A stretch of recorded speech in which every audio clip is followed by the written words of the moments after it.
에머슨이 말하는 나이 들수록 꼭 필요한 삶의 태도, 우리는 살아가면서 많은 것들을 배웁니다. 젊었을 때는 일을 배우고 사람을 만나고 삶의 경험을 쌓아갑니다. 그러나 나이가 들수록 배움의 방향이 바뀝니다. 더 이상 바쁘게 살아가는 것이 아니라 내면을 깊이 들여다보는 것이 중요해집니다. 랄프 왈도 에머슨은 말했습니다. 자립과 내면의 성장이 인생을 바꾼다. 오늘은 그가 남긴 인생 철학을 통해 노년을 더 지혜롭고 의미 있게 살아가는 방법을 이야기해 보겠습니다. 1803년 랄프 왈도 에머슨은 미국 매사추세츠주 보스턴에서 태어났습니다. 그는 목사 집안에서 태어나 어려서부터 학문적인 분위기 속에서 자랐습니다. 아버지 윌리엄 에머슨은 유능한 성직자였으나 에머슨이 8살이 되던 해에 세상을 떠났고 가족은 경제적으로 어려운 시기를 겪었습니다. 하지만 그의 어머니는 아들을 교육시키기 위해 헌신했고 어린 시절부터 그는 독서를 즐기며 학문에 대한 관심을 키워갔습니다. 1817년 그는 14살의 나이로 하버드 대학교에 입학합니다. 당시에는 굉장히 이른 나이에 대학에 입학한 것이었지만 그는 우수한 성적으로 학업을 마쳤습니다. 이 시기 그는 특히 문학과 철학에 깊이 매료되었으며 고대 철학자 플라톤과 칸트 그리고 셰익스피어의 글을 읽으며 사색을 넓혀갔습니다. 1821년 하버드를 졸업한 후 그는 교사로 일하기 시작했습니다. 젊은 나이에 학문을 가르치며 학생들과 교류하면서도 자신의 삶에 대한 깊은 고민을 이어갔습니다. 그는 당시 이렇게 적었습니다. 나는 가르치는 일에 만족하지 않는다. 무엇인가 더 깊은 진리를 찾고 싶다. 1825년 그는 하버드 신학대학원에 입학하며 성직자의 길을 걷기로 결정합니다. 그는 신앙을 깊이 탐구하며 기독교적 가르침을 어떻게 실천할 것인지 고민했습니다. 그리고 마침내 1829년 보스턴 제2회 중교회의 목사가 되며 공식적으로 성직자의 길을 걷게 됩니다. 하지만 그는 곧 교회의 전통적인 가르침과 자신의 철학 사이에서 갈등을 겪게 됩니다. 그는 기독교 교리의 형식적인 측면보다는 개인의 신앙과 직관적인 깨달음을 더욱 중요하게 여겼습니다. 그는 이렇게 말했습니다. 진정한 신앙은 성경 속에만 있는 것이 아니다. 자연과 인간의 내면에서도 신의 목소리를 들을 수 있다. 1832년 결국 그는 교회의 엄격한 교리에서 벗어나기로 결심하고 목사직을 내려놓습니다. 그리고 더 깊은 사색과 글쓰기에 집중하기 시작합니다. 1833년 그는 유럽을 여행하며 프랑스와 영국에서 많은 사상가들과 교류하게 됩니다. 특히 영국의 시인이자 사상가였던 윌리엄 워즈워스와 토마스 칼라일을 만나 그들의 사상에 깊은 영향을 받았습니다. 이 여행을 통해 그는 자연과 인간의 직관적인 깨달음을 중시하는 철학을 더욱 발전시켰습니다. 1836년 미국으로 돌아온 그는 마침내 자신의 철학적 입장을 정리한 첫 번째 중요한 에세이 자연을 발표합니다. 이 책에서 그는 초월주의라는 개념을 제시하며 자연 속에서 인간이 신과 연결될 수 있으며 각 개인이 스스로의 직관을 통해 진리를 깨달을 수 있다고 주장합니다. 그는 이렇게 말합니다. 사람들은 외부에서 답을 찾지만 진정한 답은 언제나 자기 자신 안에 있다. 1837년 그는 미국 학자라는 연설을 하며 미국 지식인들에게 독립적인 사유를 촉구합니다. 이 연설은 미국 문학과 철학의 독자적인 발전을 촉진하는 계기가 되었으며 그를 미국의 대표적인 사상가로 자리 잡게 한 중요한 순간이었습니다. 그는 이렇게 말했습니다. 우리는 유럽의 사상을 답습하는 것을 멈추고 우리만의 철학을 세워야 한다. 1841년 그는 가장 유명한 에세이 중 하나인 자립을 발표합니다. 이 글에서 그는 자신의 신념을 믿고 타인의 평가에 흔들리지 말라는 메시지를 강하게 전달합니다. 그는 이렇게 말했습니다. 남들의 기대에 맞추지 말라. 자신이 옳다고 믿는 길을 가라. 1847년 그는 대표적인 인간을 출간하며 역사적으로 위대한 사상가들이 어떻게 세상을 바꾸었는지를 분석합니다.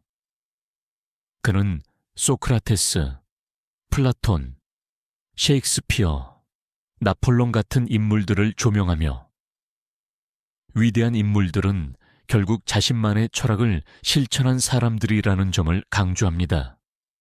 1863년 미국 남북전쟁이 발발했을 때 그는 노예제를 강력하게 반대하며 모든 인간은 자유로워야 한다는 입장을 밝혔습니다. 그는 미국 사회의 변화에 대해 깊이 고민하며 정의로운 삶을 실천하는 것이 철학자의 역할임을 강조했습니다.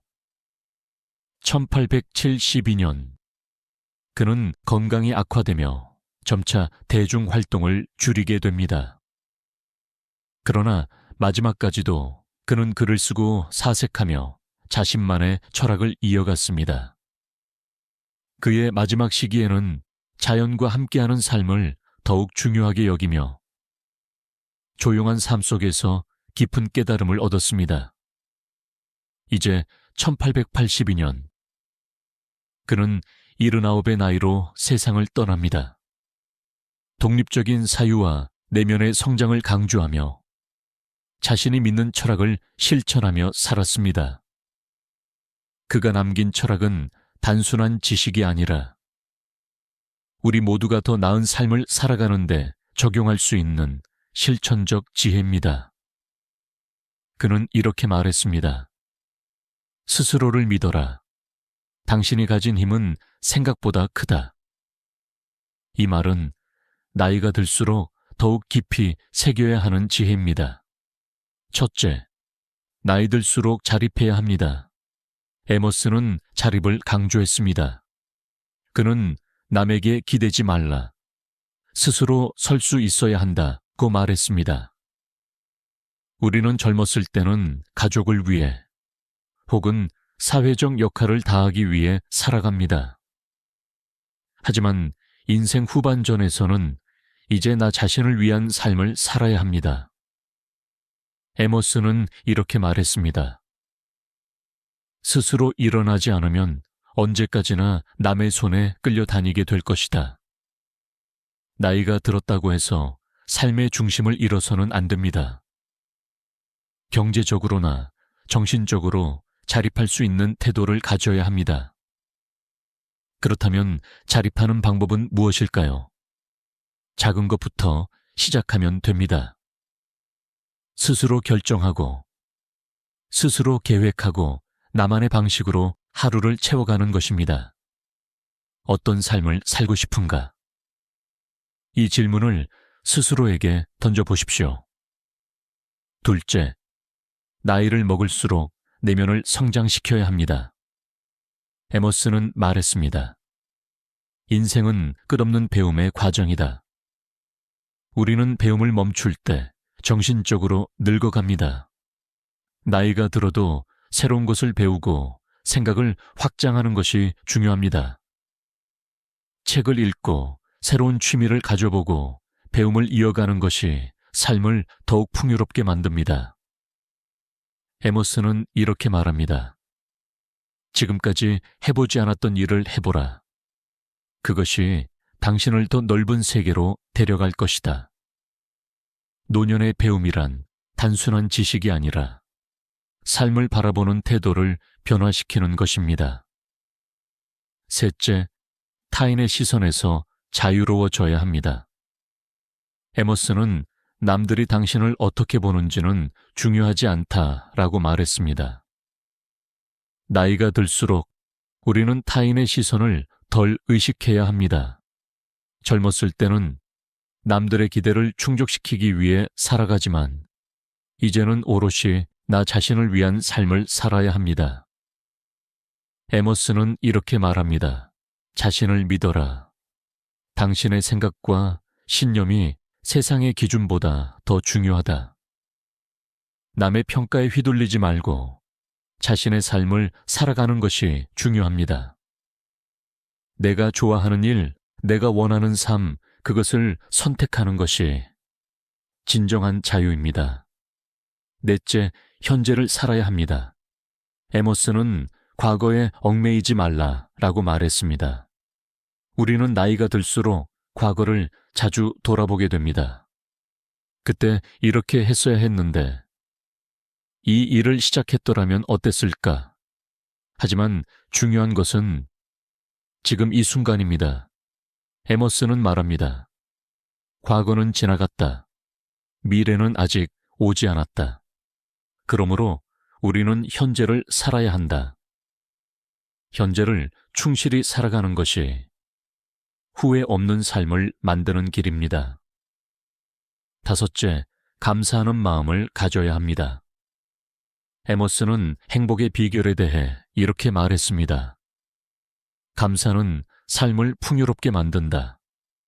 나이가 들수록 우리는 잃어가는 것에 집중하기 쉽습니다. 그러나 반대로 이미 가지고 있는 것에 집중하면 삶은 훨씬 더 만족스러워집니다. 감사의 습관을 가지면 마음이 훨씬 더 평온해지고 작은 것에서도 기쁨을 찾을 수 있습니다. 오늘 하루 내가 감사할 수 있는 것은 무엇일까요? 그것을 찾아보는 것이 행복한 삶을 위한 첫걸음입니다. 이제 마무리하여 에머슨은 인생의 마지막까지도 배움을 멈추지 않았습니다. 그는 자립하는 태도를 유지하며 자신만의 철학을 실천하며 살았습니다. 그가 우리에게 남긴 메시지는 단순합니다. 자립하라. 내면을 성장시켜라. 남의 시선에서 자유로워져라. 현재를 살아라. 그리고 감사하라. 이 5가지만 실천해도 우리는 훨씬 더 의미 있는 인생 후반전을 살아갈 수 있습니다. 혹시 여러분은 지금 어떤 삶을 선택하고 계신가요? 에머슨의 철학처럼 더 자유롭고 지혜로운 삶을 만들어 보는 것은 어떨까요? 영상이 도움이 되셨다면 영상의 좋아요를 부탁드립니다. 구독과 댓글도 해주시면 영상 제작에 큰 힘이 됩니다. 감사합니다.